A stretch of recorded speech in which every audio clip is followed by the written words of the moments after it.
This is Slow English. The Fisherman and His Friend. In the northern parts of Suzhou, there lived a man named Su, a fisherman by trade. Every night, when he went to fish, he would carry some wine with him, and drink and fish by turns, always taking care to pour out a libation on the ground, accompanied by the following invocation: "Drink too, ye drowned spirits of the river." Such was his regular custom, and it was also noticeable that even on occasions when the other fishermen caught nothing, he always got a full basket. Such was his regular custom. One night, as he was sitting drinking by himself, a young man suddenly appeared and began walking up and down near him. Su offered him a cup of wine, which was readily accepted, and they remained chatting together throughout the night. Su, meanwhile, not catching a single fish. However, just as he was giving up all hope of doing anything, the young man rose and said he would go a little way down the stream and beat them up towards Su, which he accordingly did, returning in a few minutes and warning him to be on the lookout. Su now heard a noise, like that of a shoal coming up the stream, and, casting his net, made a splendid haul, all that he caught being over a foot in length. Greatly delighted, he now prepared to go home, first offering his companion a share of the fish, which the latter declined, saying that he had often received kindnesses from Mr. Su, and that he would be only too happy to help him regularly in the same manner if Mr. Su would accept his assistance. The latter replied that he did not recollect ever meeting him before, and that he should be much obliged for any aid the young man might choose to afford him, regretting at the same time his inability to make him any adequate return. He then asked the young man his name and surname, and the young man said his surname was Wang, adding that Su might address him when they met as Wang Liu Lang, he having no other name.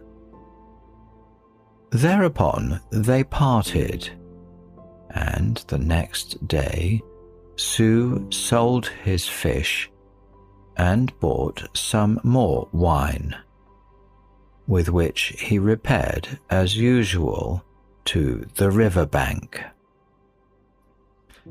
There he found his companion already awaiting him, and they spent the night together in precisely the same way as the preceding one, the young man beating up the fish for him as before.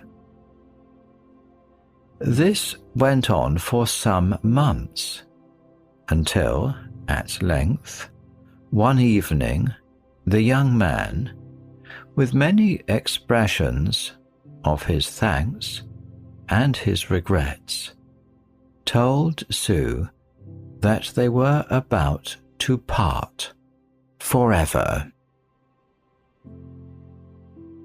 This is Slow English.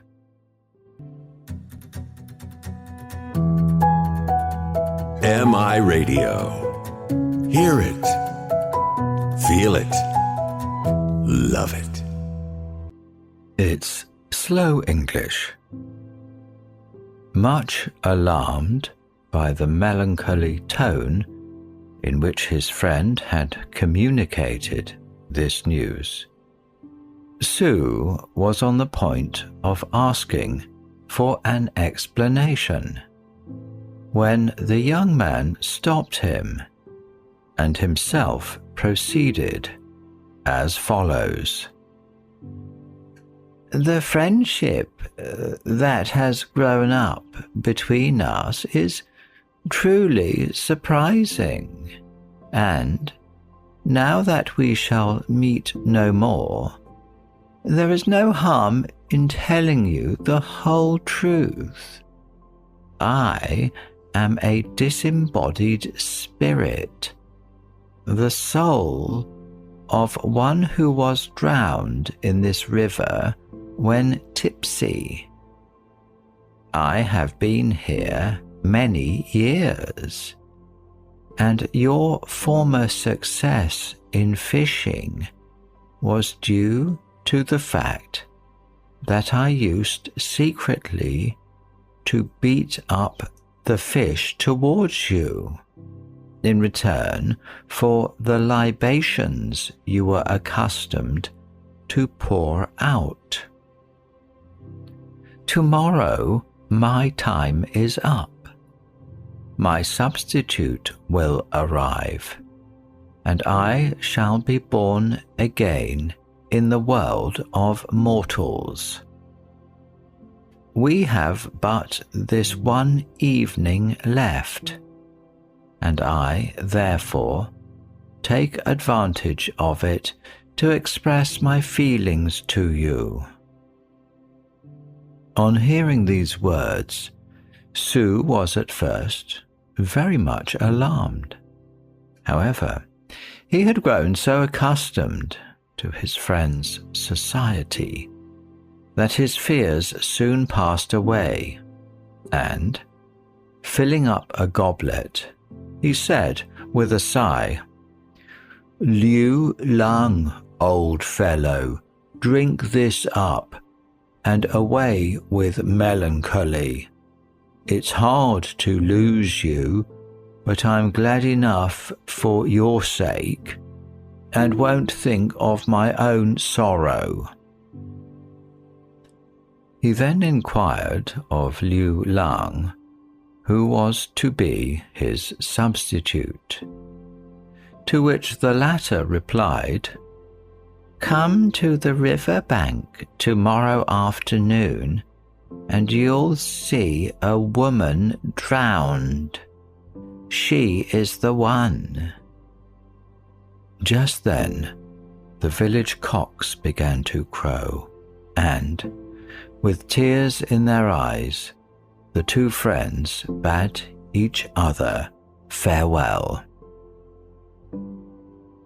You're listening to Slow English. MI Radio.